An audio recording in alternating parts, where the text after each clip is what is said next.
Good afternoon everyone. Welcome to the today's episode of Daily News Analysis of NEXT IAS. Today is 12th August 2025. So let's start with the important topics of the day which we are going to discuss. The first is regarding the Supreme Court's ruling on the stray dogs, important from GS1, issues related to the urbanization. Second is with respect to repatriation of the Piprahwa Relics by Ministry of Culture, important from GS1, art and culture perspective. Third is with respect to the Orbiting Carbon Observatory, important from GS3, Science and Tech as well as the climate change perspective. Next is with respect to the Pakistan's nuclear Sabre Rattling by its army chief, important from GS2, India and its neighborhood relations as well as GS3, internal security perspective. The last one is with respect to the rules based international order, important from GS2, international relations perspective. So let's start with the today's episode. Supreme Court ruling on the stray dogs. What is the backdrop of this particular news? Supreme Court recently asked Delhi government to relocate stray dogs from street to the dedicated shelters. This particular topic is relevant from GS1, that is the issues related to the urbanization in India. So let's go into the detail of the news. Basically, cracking down on the stray dog menace in National Capital Region, recently Supreme Court asked Delhi government, civic bodies, authorities of the Noida, Gurugram, Ghaziabad to relocate them from the streets to the dedicated shelters, noting that situation was grim and immediate steps need to be taken. Basically, in the context of death of 6-year-old child because of the rabies owing to the stray dog bite, Supreme Court has taken the suo motu cognizance of that particular case and issued order to the Delhi government regarding relocating of the street dogs from street to the dedicated shelter, in the context that situation was grim and immediate steps need to be taken to prevent this menace. Now, what was the judgment given by the Honorable Supreme Court? It was regarding Animal Birth Control Dogs Rules 2001. So, what are the issues with respect to this particular rule? This particular rules require stray dogs to be returned to the same location in any area after their sterilization and immunization. So, in the context of this statement, in the context of these rules, Supreme Court has given this ruling. The court directed authorities to begin constructing the shelter for at least 5,000 to 6,000 dogs within 6 to 8 weeks. So, this was regarding the order regarding the shelter, that construction of the shelter which can accommodate at least 5,000 to 6,000 dogs within the 6 to 8 weeks timeline. The bench ordered that dog bite and rabies helpline to be set up within the week. So, this was regarding the for the convenience of the common public, that dog bite and rabies helpline has to be set up so that common public can be brought into confidence with reference to the dog bite cases. Also, it directed authorities of the government of Delhi to publicly share monthly details of the rabies vaccine availability, stock availability as well as the number of people treated. So, this is the important point from the aspect of the transparency. In the context of this particular judgment, we need to look into the aspect of dog bites in India. Basically, as far as the India is concerned, India is home to the largest population of stray dogs in world, and although the exact numbers of the stray dogs are not known in India, basically as per the statement given by the government in Lok Sabha in 2019, the number of stray dogs in India is estimated to be the 1.53 crore in 2019. Again, in 2022, government has given the same number. Basically, as far as the India is concerned, there are 37 lakhs cases of dog bites registered in 2024. In case of 2023, these cases were 30 lakh and in 22 these were 21 lakhs. So, the menace or threat of dog bites is increasing day by day. If the dog is rabid, means if any particular dog is infected with the rabies basically, then if it bites the victim, in that case viral disease affects the central nervous system of the victim and it almost fatal as if the vaccine is not being taken immediately. So, as per the government data given in the Lok Sabha again, from February 2025, 54 people died from rabies in 2024, up from the 50 deaths in 2023 and 21 deaths in 2022. So, this is regarding the death because of the rabies. So, 36% of the rabies deaths in entire world occur in India, more than one third of deaths according to the estimates of the World Health Organization. And when it comes to dog bite, it is responsible for about 96% of the mortality and morbidity associated with the rabies disease in India. So, 30 to 60% of the reported rabies cases and deaths in India occur in children under the age of 15 years. Now, let us go into the legal framework with respect to the animals in India. Basically, the first and foremost is Prevention of Cruelty to Animals Act 1966. What is the objective of this particular act? To prevent the infliction of unnecessary pain and suffering on the animals. So, this is the primary objective of the Prevention of Cruelty to Animals Act 1960, infliction of unnecessary pain or suffering to the animals. This is the primary animal rights legislation in India. Now, in the context of this act, there are dogs rules or ABC rules that have been drafted in 2001, ABC rules. And under this particular act, what these rules suggest basically? These rules suggest mandated humane capture, sterilization, immunization and release of stray dogs in the same areas from where they had been captured. Euthanasia is allowed only in the cases of critical illness of the animals or they are suffering from severe injury or rabies. So, these are the this is the essence of the ABC rule, that is dog rules that have been drafted under the Prevention of Cruelty to Animals Act. Also, in 2023, Government of India has updated these ABC rules, and what were the updations in this? Expansion of these rules to cover the stray cats, introduced 3-tier monitoring system at state, district and local government level. They reclassified stray dogs as a community animals, added provision to the community feeding of the stray dogs and reaffirmed ban on the relocation.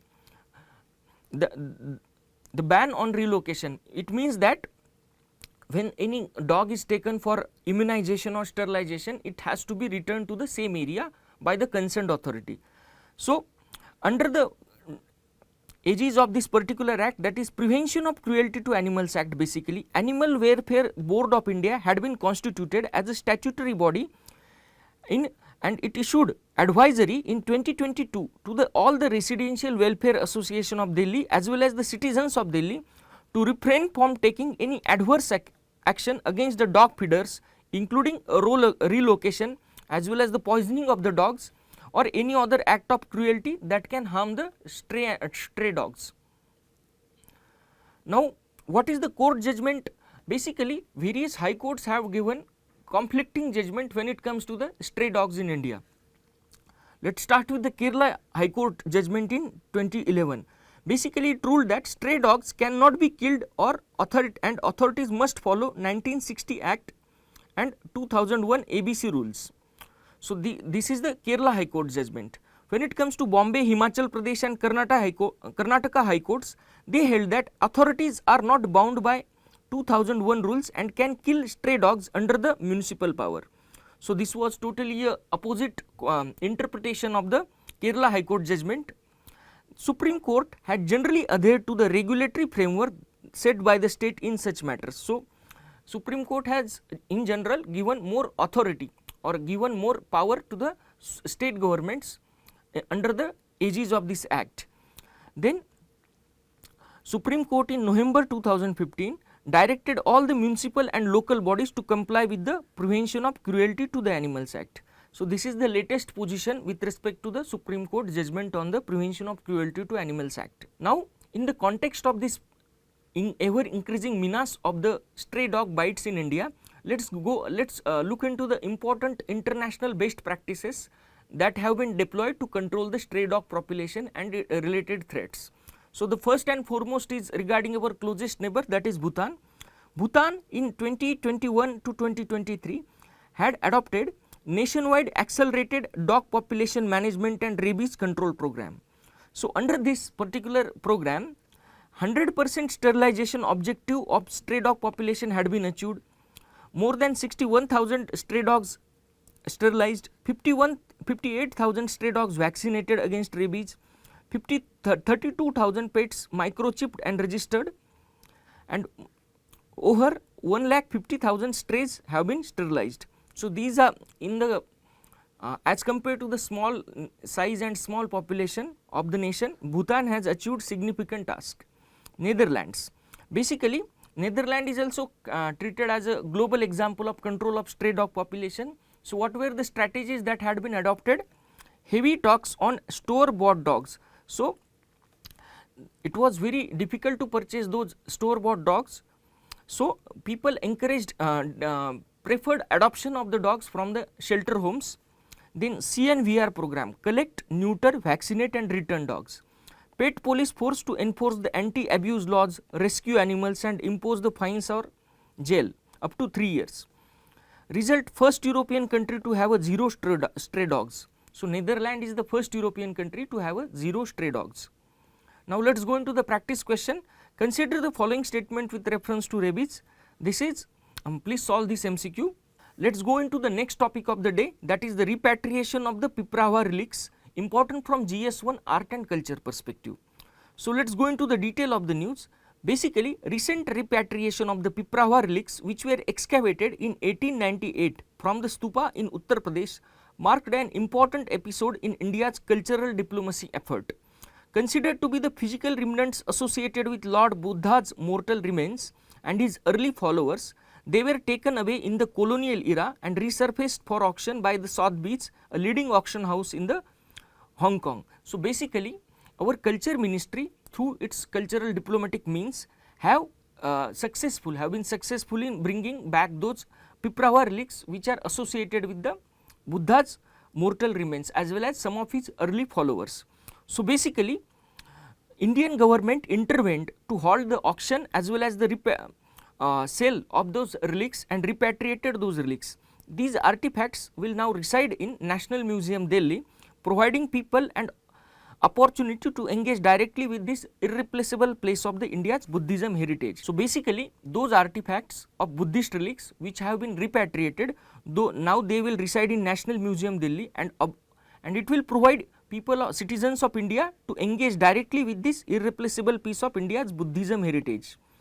So, basically what are the different components of these Piprahwa relics? The first is bone fragments, then soapstone, crystal caskets and sandstone coffer, and also the offerings such as gold ornaments and gemstones. So, these are the various components associated with the Piprahwa relics which have been repatriated. Also, these Piprahwa relics contain an inscription in the Brahmi script.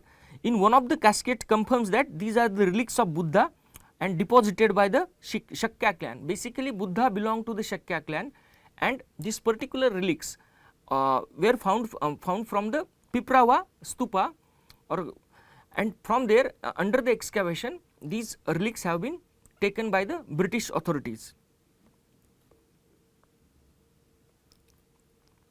So, let us go into the significance of the relics. Basically these relics are classified as AA antiquities under the Indian law, denoting their exceptional and historical cultural value. Basically under the Indian laws, these AA category antiquities are considered of highest importance, denoting their exceptional and historical cultural value to the humanities.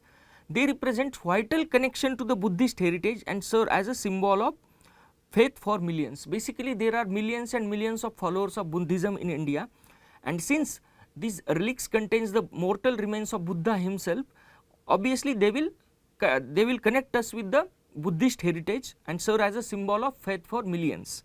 The caskets are adorned with precious gems and gold leaves, showcasing the artistry of ancient craftsmanship. So, basically those caskets are adorned with precious gems and gold leaves and also show an example of the ancient craftsmanship. So, this is the significance of the relics. Now, let us go into the historical aspect of the Piprahwa stupa. Basically it is one of the original 8 stupas said to contain the ashes and bones fragments of the Buddha distributed after his cremation. So, basically when Buddha died and his cremation was performed, those ashes of his remains were distributed into the 8 stupas, and Piprahwa stupa is one of those important stupa which has these remains. So, it is believed that Buddha's own Shakya clan had built this stupa to honor the relics of Gautam Buddha. So, as per the historical beliefs or records, this particular Piprahwa stupa was built by the members of the Shakya clan of Buddha himself. So, this is its historical significance. Piprahwa it is also identified as the ancient Kapil Vastu, which was the capital of the Shakya Republic in 5th and 6th century BC, where Prince Siddhartha lived before leaving home in search of his truth. So, basically this Piprahwa was nothing but the ancient Kapil Vastu, and it was also the capital of the Shakya Republic of 5th and 6th century BC. Now, let us go into some historical aspect, how these particular relics were rediscovered. So, there is an interesting story behind this. In 1898, Pepe, an English engineer, during an excavation discovered the enormous stone coffer which contained the gems, precious metals and some of the cremated remains of Buddha, who died around 418 BC. Basically, most of the gems and precious metals, nearly 800 pearls, rubies, topaz or sapphires, went to Indian Museum in Kolkata. At that time, those remains or those gems or precious metals were taken to the Indian Museum in Kolkata, but out of that, almost a fifth of this total find, consisting of duplicates of the main collection, were retained by the Pepe, and it is these gems that are now being auctioned by the Sotheby's. So, what is the significance of this repatriation? Basically, this particular example of the repatriation of the cultural remains or Buddhist remains represent the innovative public private partnership in the cultural heritage recovery of India. Basically, Godrej Industries Group has acquired the relics via negotiated deal with the Sotheby's. So, it is not just on singularly government efforts, it was the participation of the Godrej Industries Group in the acquisition of those remains from the Sotheby Group. So, it combined private sector resources with the government authority for successful repatriation, and also it had set up positive precedent for the future heritage recoveries that have been outside India, that are there outside India. Also, it enhanced global awareness of India's role in the custodian of the Buddhist heritage. Since India is the land of origin of Buddhism, this repatriation of Buddhist mortal remains enhances the global awareness as well as the global standing of India's role in the as a custodian of the Buddhist heritage. Now, let us go into the present structural deficiencies in India's cultural asset recovery framework. So, what are the issues with reference to the India's cultural asset recovery framework? India's cultural asset, because of its colonial past, have been distributed all over the world, but at the same time we frequently keep on reading the news regarding the repatriation of various artifacts or various historical artifacts from different countries of the earth. So, there are certain structural deficiencies. Let us have a look into it. Basically, complex legal status. Colonial era excavation led to the fragmented ownership, complicating repatriation of claims of the Indian government of India. Then reactive approach. Basically, in this particular repatriation of the Buddhist relics, India's intervention occurred only after the auction was publicly announced. So, it was quite a late or a kind of reactive approach rather than a proactive one. Institutional gaps. Basically, when it comes to India, there are weak legal, administrative and preventive mechanism for heritage management. Then international framework deficit. Basically, there is no any kind of strong global legal provision for stopping the sale of those important culturally sensitive artifacts. Then reliance on diplomacy. Basically, India's success in this particular case depended heavily on the diplomatic pressure on Taiwan, and this is not a sustainable solution. Since Taiwan is a friendly country with India, they had readily adopted for giving those relics, but it may not be the successful every time. So, what are the measures needed as per this article? Centralized digital registry, creation of centralized digital registry. This will create an integrated domestic and overseas database linked with the international customs and auction houses for real-time monitoring and early sale alerts of the important artifacts from the Indian history perspective. So, this particular point suggests creation of integrated domestic and overseas database, digital repository, so that if any particular artifacts is out for sale, India will get automatic alert and it will help India to intervene. Global legal norms, basically here participating in forming binding international rules to prevent the commercialization of such sacred relics. Then public private partnership, expansion of collaboration with the private sector, philanthropic foundations and heritage trust to mobilize the resources and expertise for recovery and conservation. As we have seen in this particular case, Godrej Industries came forward to acquire those relics. Now, let us go into the practice question. Consider the following statement with reference to the Piprahwa Stupa. Please solve this MCQ. So, what is the backdrop of this news? NASA has decided to shut down two major satellites that monitor atmospheric carbon dioxide and crop health all over the world. So, what is the relevance? Important from GS3 science and tech perspective. Now, let us go into the detail of the news. Basically, NASA has decided to shut down these two major satellites, and what was the rationale given by the NASA? The missions were beyond their prime mission and were being terminated to align with President Trump's agenda and budget priorities. Basically, President Trump has drastically cut down the budget of NASA as well as the other various research institutions in USA, and in the line of this particular cutting down of budget, NASA has decided to shut down those two satellites which are useful from the perspective of observation of the CO2 all over the world. So, experts, but at the same time various experts or environmentalists have argued that satellites are still more sensitive and accurate than any other mission operating or planned in the world. So, these are highly effective or highly useful satellite from the perspective of the carbon dioxide observation, data observation. So, let us go into the details of these orbiting carbon observatories. Basically, these orbiting carbon observatories are the series of dedicated Earth remote sensing satellites that were designed specifically to observe the atmospheric CO2 from space and to have a better understanding of characteristic of the climate change induced by the carbon dioxide. So, this is the objective as well as the technical specification of the orbiting carbon observatories. Now, let us go into the details of this particular mission. Basically,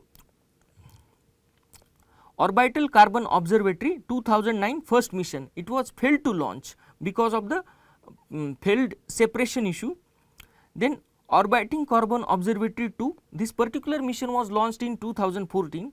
It not only measures the atmospheric CO2, but it also locates its resources and sinks. So, what were the objectives of this particular Orbiting Carbon Observatory 2 mission? Measuring of the carbon dioxide and locating the sources and sinks of the carbon dioxide. It also, what is the second objective or function? It also tracks the crops and crop growing seasons by measuring the glow that plants emit when they photosynthesize. So, basically, what is the second objective? Tracking of the crops and crop growing seasons by measuring the glow that comes into the crops leaves because of the photosynthesis. Then third is the technical specification. Basically, this particular Orbiting Carbon Observatory 2 2014 mission is a sun synchronous polar orbit, and it orbits in a sun synchronous polar orbit and observes a location at the same time daily. So, let us go into the technical specification of the Orbiting Carbon Observatory 3 that had been released by NASA in 2019. So, it was sent to the International Space Station to further enhance the observation of atmospheric CO2. So, let us go into the comparative aspect of OCO2 and OCO3. So, basically this OCO2 flies around the earth in sun synchronous polar orbit, which allows it to see at any given location same time of the day. As compared to the OCO2, Orbiting Carbon Observatory 3 on the other hand flies aboard the ISS, which orbits the earth every 90 minutes. So, along with the International Space Station, this particular OCO3 orbits the earth every 90 minutes and therefore observe a location at many different times a day, and add to the database of its predecessor mission. The United States government now plans to shut down both OCO2 and OCO3 satellites according to the reports. Now let us go into the application part of this orbiting carbon observatories. So first and foremost, climate science. Basically these OCOs have been successful in global CO2 distribution mapping. So they have created a distribution map of the global CO2 concentration or a proportion. So identification of major carbon sinks including the boreal forest. So earlier it was being observed, or it was said by the scientists that Amazon rainforest or a tropical rainforest are the main sink or main carbon sinks of the entire earth, but it has, because of these observations of these orbiting carbon observatories, it has also come to the notice that boreal forest or taiga forest of northern hemisphere are contributing hugely as a major carbon sink. OCOs detect sinks turn into the sources of drought or deforestation. Basically, as per the observation of these OCOs, it has come to the notice that when this taiga forest or tropical rainforest are destroyed or undergoes deforestation process, instead of acting as a carbon sink, they turn into the sources of carbon dioxide. So this is kind of reverse procedure. Now what is its contribution with reference to the agriculture? Basically crop health and growth monitoring is via photosynthetic glow detection. So this was the prime objective when it comes to the agriculture related activity, observation of the crop health and growth monitoring via photosynthetic glow detection, high resolution global plant growth maps. So it has been able to successfully create the global plant growth maps all over the world, which will provide support for the farmers, drought monitoring, rangeland management as well as the yield forecasting. So these are the various applications of the OCOs with reference to the agriculture sector of the world. Now let us go into the overall importance. Basically how the things have changed after the arrival of the OCOs or orbiting carbon observatory. Before the OCOs came into operation, CO2 was measured from the limited group stations distributed all over the earth. After the OCO enabled global coverage of the OCO carbon dioxide concentration and distribution. It also helped scientists and policymakers to assess the emission reduction efforts. So since the idea of global distribution of CO2 became more effective to the scientists, it has also helped to assess the emission reduction efforts of the carbon dioxide and develop the effective strategies to tackle the climate change. So because of the important data or appropriate data was available with the scientists with reference to the global distribution of the carbon dioxide, scientists could adopt the effective strategies to tackle the menace of the climate change. Then revealed unexpected climate dynamics. So what were the startling details or unexpected details or results that have been revealed by the OCOs? So importance of the boreal or taiga forest in absorption of CO2. So as I have mentioned earlier it was thought that it was only the Amazon rainforest that have been playing the critical role in the absorption of CO2 or acting as a CO2 sink. But after the observation of OCOs, it has also come to the notice that boreal forest or taiga forest are playing the critical role. It also showed how natural carbon sinks such as forest can become the carbon emitters when they undergo drought or deforestation. So here observation by the OCOs suggests that when any forest undergoes deforestation, instead of acting as a carbon sink, it goes for the carbon emission. Exactly reverse process. The ability of orbiting carbon observatories to monitor the crop health has enabled creation of high resolution maps of the plant growth all over the world. So this is again important application, agriculture related application, monitoring of the crop health that will ultimately lead to the high resolution maps of the plant growth. Now this is the practice question. With reference to the NASA's orbiting carbon observatory missions, consider the following statement. Please solve this MCQ. Now let us go into the next topic of the day, that is Pakistan's nuclear Sabre rattling. What is the backdrop of this particular news? Recently a nuclear threat was made by the Pak army chief from the soil of the US during an address to the Pakistani diaspora. This was a desperate attempt by Pakistan's army chief to revive the nuclear blackmail. Now, what is the relevance important from GS2 India and its neighborhood relation as well as the GS3 internal security perspective. Now, let us go into the detail of the news. Basically, after the threat that has been issued by the Pakistan Army Chief, India has clearly rejected Pakistan Army Chief Asif Munir's nuclear threat, reiterating that it will not yield to the nuclear blackmail and will take all the necessary measures to safeguard national security. Basically, Pakistan Army Chief Asif Munir in Florida, that is in United States of America, reportedly warned that Pakistan would use its nuclear weapons if threatened. So, in the context of this particular attempt or desperate attempt by Pakistan Army Chief, India has clearly mentioned that India will not yield to any kind of nuclear blackmail that has been issued.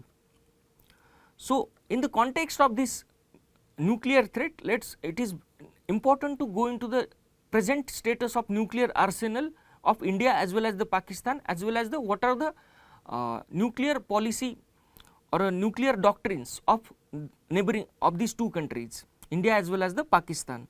So, let us go into the nuclear arsenal overview. Basically, according to the Stockholm International Peace Research Institute, that is the SIPRI 2025 report, India at present has 180 nuclear warheads, Pakistan has 170 nuclear warheads, China has 600 nuclear warheads, including 24 which are deployed near the India's northern border. So, China is far ahead of us, almost 3 times, more than 3 times nuclear warheads. This particular SIPRI report, that is the Stockholm International Peace Research Institute report, there have been significant advancements in the nuclear capabilities of India as well as the Pakistan. In terms of India slightly increased its arsenal in 2024 and advanced new nuclear delivery systems. So, as of now, India, instead of creating warheads, has been focusing on generation or manufacturing of new nuclear delivery systems. Deployment of the canisterized missile could enable peacetime warhead carriage and multiple warheads per missile. So, India has been developing canistered missiles that will help peacetime warhead carriage and multiple warheads per missile. Pakistan, when it comes to Pakistan, it continues to develop new delivery systems and stockpile of the fissile material that which suggests the expansion of the arsenal in the coming decade. So, these are the advancement of the nuclear capabilities or nuclear armament when it comes to the India and Pakistan. Now, let us go into the India's nuclear doctrine, again the important, very important part. So, what are the different principles that have been adopted or incorporated in the India's nuclear doctrine? The first and foremost is no first use. Basically, India will not initiate any nuclear strike, no first use. India will not initiate any nuclear strike of any nature on any nation, and nuclear weapons will be only used as a measure of retaliation against the nuclear attack carried against India soil. So, what is the deterrence? Doctrine aims to prevent the adversaries from using nuclear weapons against India by the means of no first use or now next is the minimum credible deterrence. Basically, arsenal maintained at the India at minimum level needed to deter the nuclear threats. So, whatever the nuclear arsenal which is there with the India, it is the maintained at minimum level. Retaliation only. Basically, nuclear weapons reserved solely for the retaliatory purposes and not for any kind of offensive activities. Then last resort. Basically, in case of India, use of nuclear weapons is considered only after all the other conflict resolution measures fail. So, it is a measure of last resort. Non-use against non-nuclear states. Basically, India's pledge is not to use any kind of nuclear weapons against any states which are not having any nuclear capabilities. So, India will never use its nuclear weapons against the state which is not having nuclear weapons. No civilian targeting. Basically, India has committed itself to avoid targeting civilian population and non-military sites when it is going to attack any nuclear attack in retaliation. Commitment to disarmament. Basically, India steadfastly supports the global nuclear disarmament and international non-proliferation initiatives. Now, let us go into the administrative structure of the nuclear command authority. Basically, India's nuclear arsenal remains under stringent civilian oversight via nuclear command authority. So, what is the nuclear command authority structure? At first there is a political council of the nuclear command authority, which is chaired by the Prime Minister. It holds exclusive authority to sanction nuclear weapon use, while its strategic forces command manages the operational deployment of the nuclear weapons. Now, let us go into the comparative aspects, policy comparative aspects of the India and Pakistan. So, when it comes to declared doctrine, India's doctrine is no first use. Nuclear weapons will only be used as a measure of retaliation. When it comes to Pakistan, it is first use, conditional. It reserves right to use nuclear weapons first, particularly if national survival is at risk. So, Pakistan is almost opposite to what India says. Then posture, credible minimum deterrence. India's posture is with respect to the credible minimum deterrence. In case of India, the focus is on deterrence and not the nuclear war fighting. Basically, in case of Pakistan, it is a full spectrum deterrence. It incorporates tactical as well as the strategic options to counter both conventional and nuclear threats. So, Pakistan goes for full spectrum deterrence, which includes strategic options like conventional as well as the nuclear threats. Now, strategic messaging, nuclear use only in retaliation. Basically, any strike, tactical or strategic, will invite massive retaliation from India. Basically, here India says that if we are if any country attacks us, we are going to retaliate massively, either tactically or strategically. When it comes to Pakistan, it stresses that nuclear deterrence is to offset the India's conventional edge, and leaders occasionally issue public nuclear threats. So, Pakistan's leaders, political leaders every other day issue the nuclear threats to India. Now, let us go into the practice question of the day. Recently, there have been calls to review the India's nuclear doctrine. Which of the following principles are the part of India's stated nuclear doctrine? Please solve this MCQ. The last topic of the day, rule based international order. So, what is the backdrop of this particular article? Basically, the political and economic confrontation by the United States under the presidency of the Donald Trump, challenging the rules based world order that had been there in the vogue since World War II, and important from GS to international relations perspective. Now, let us go into the detail of the news.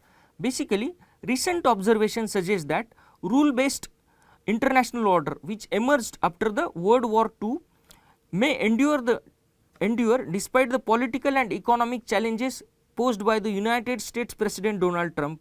But here the key issue is not the survival of the rule based world order that had been there since World War II, but how it will change under the Washington's coercive policies, especially those impacting developing and emerging Asian economies.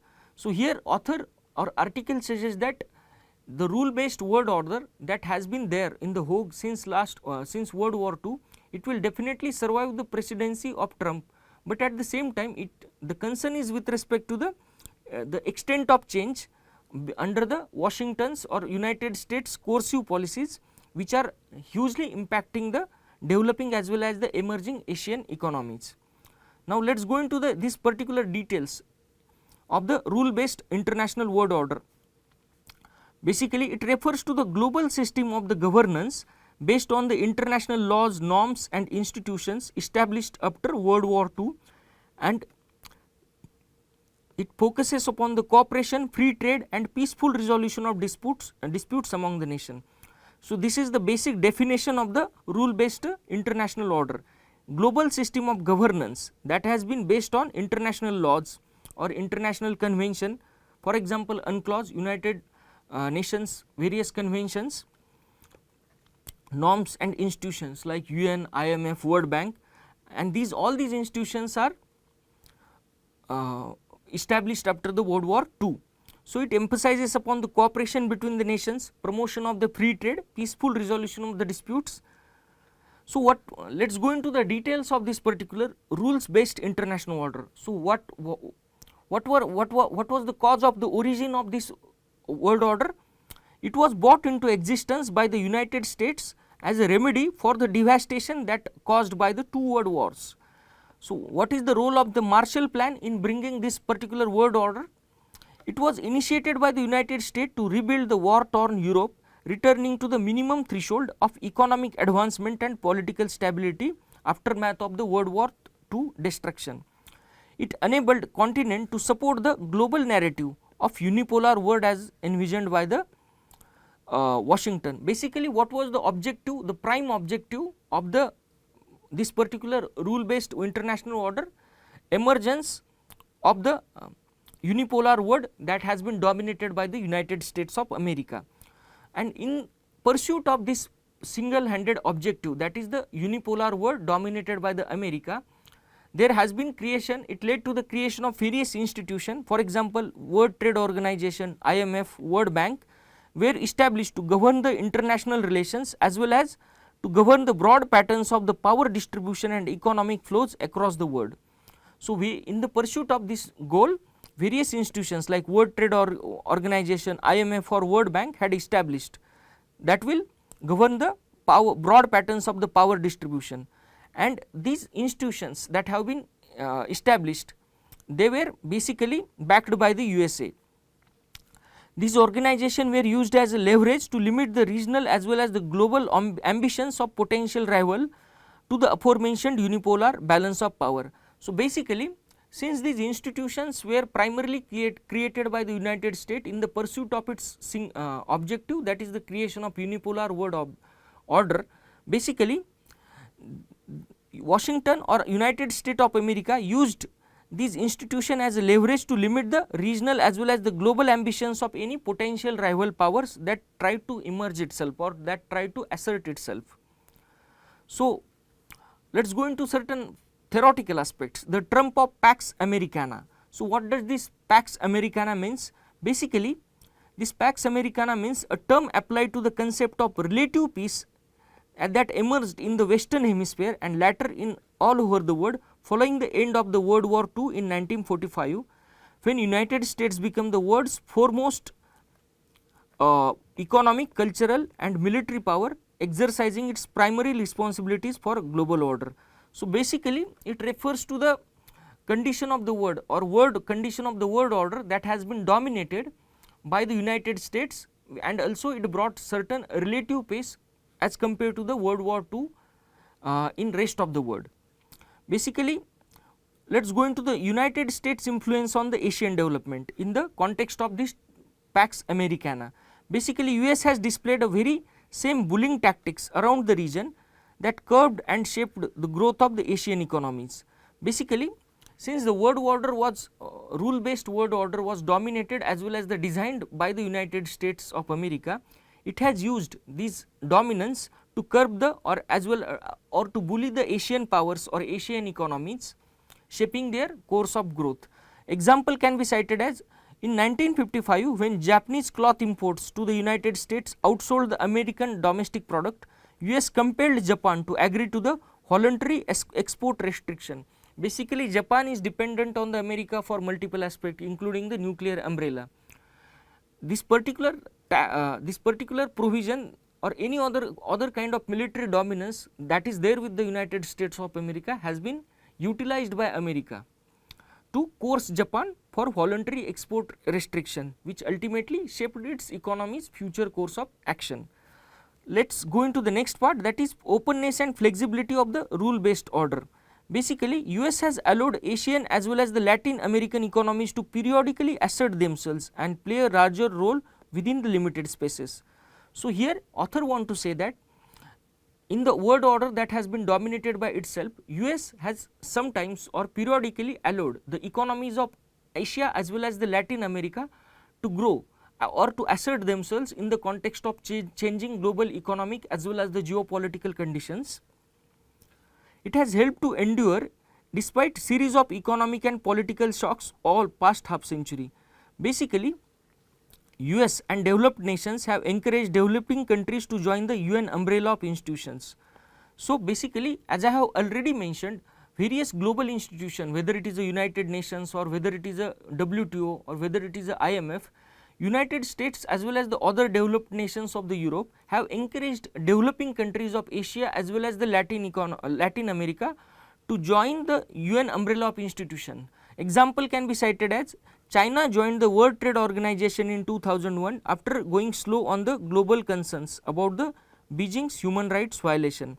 So, basically author here want to say that earlier China was not a part of WTO because it was prohibited by the America or other European nations in the context of human rights violation that had been taking place on the in the China. But since 2000, when Chinese economy took a very rapid growth turn, America as well as the other European allies had decided to slow down those concerns regarding the human right violations and allowed itself to the WTO, join the WTO, so that it can become the part of world order. It also supported Japan's entry in G7 in 1973. United States strongly backed the entry of China, India, Indonesia, Japan, Saudi Arabia into the G20. It launched United Nations Millennium Development Goals to support the funding for the industrialization in the emerging economies. So, basically this particular UN Millennium Development Goals launched for the supporting funding of industrialization in the emerging economies like India. IMF structural adjustment loans provided crucial funding to the Asian countries, but also advanced US trade interest by forcing those economies to open up markets. The classic example can be taken of 1991 economic crisis, in which our forex reserve was just $1.8 billion, enough to carry one week of exports. In the context of this economic crisis, IMF has given a certain loan, but at the same time forced India to open its economy, a result of which we opted for the liberalization, privatization and globalization. So, author at last mentions about the limits of US dominance or US dominance in the world order. So, basically what were the causative factors that are causing the limit to the world order that has been dominated by the United States of America? The first is Asian growth of the Asian economies, social emancipation, institutional capacity challenge as a one-sided power balance. So, here author suggests that in last 2 to 3 decades, basically Asian economies including India, China, Russia, Japan have grown significantly. Also social emancipation, in the era of social media or digital revolution, there has been a social emancipation. The entire world is a home, like a home. So, there has been a currents of social emancipation. Institutional capacity challenge, basically since these particular institutions like WTO or IMF that have been predominantly or disproportionately dominated by the European as well as the US economy, there is a challenge for one-sided power balance. Asian countries as of now possess agencies, economic strength or growing regional influence. This can be cited with the example of establishment of the BRICS or SCOs.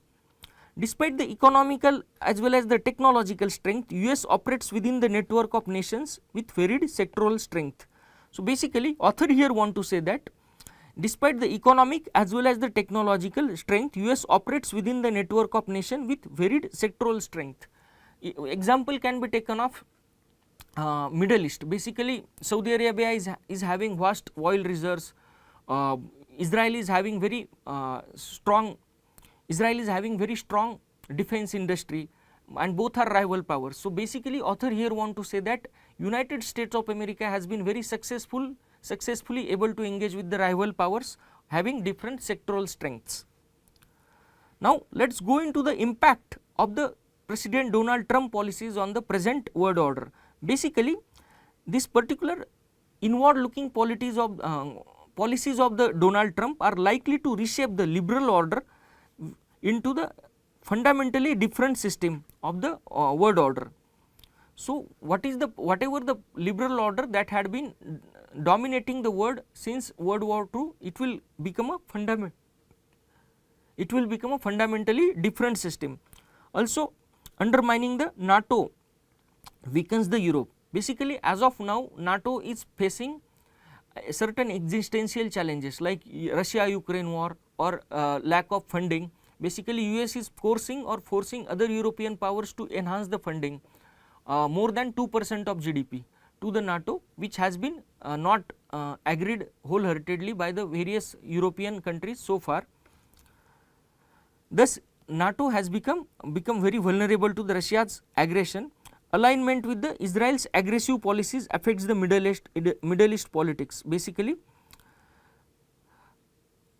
Trump has been formally supporting the Israel's aggressive policies like Israel-Iran war or Israel's offensive in the Gaza Strip, and this particular alignment is affecting the Middle East politics to the great extent. Visa restrictions and social media scrutiny deter the international students. As per the recent report by IQ, QS University rankings, that there have been an increase in the visa restrictions and social media scrutiny of the students, leading to the fall in the number of students who are taking admission into the United States of America. So, what are the likely features of this emerging new world order? The first and foremost is outlines of the old rules based liberal international order will still cast their shadow on the new arrangements of the world that will face. Basically, what are the features of this new world order? Basically, the outlines of the old rules based liberal international order will still cast their shadow over the new arrangements the world will face by the close of second Trump's presidency term.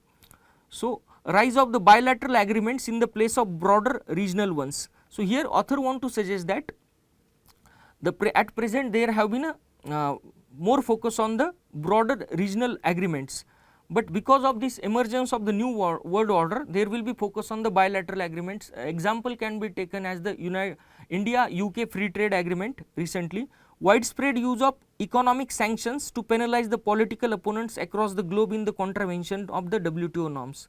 So, the example can be classic Trump policies imposing the sanction of India, economic sanctions to penalize the political opponents, ever growing skirmishes and limited wars. There are ample amount of example: Operation Sindoor, Israel-Iran war, Israel-Gaza conflict, reliance on the drones as well as the artificial intelligence to settle the territorial and other dispute.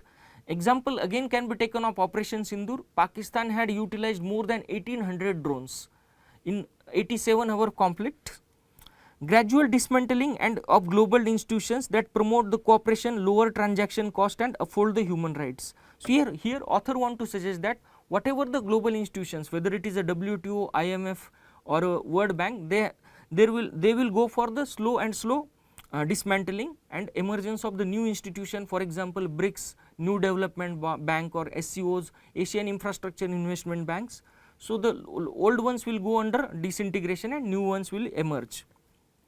Now, let us go into the conclusion part. Basically, US led rules based international order, though fostering the global growth and cooperation, has also served the American strategic interest in last 7 to 8 decades. Rising multipolarity, assertive emerging economies and Trump era disruptions are reshaping it into the fragmented new order, signaling the shift from Pax Americana to the Flex Americana. Now, let us go into the practice question of the day. Critically examine how rising multipolarity and recent US policies are transforming rules based international order into the fragmented new order. Please write the answer of this question. This is all for the day. Thank you.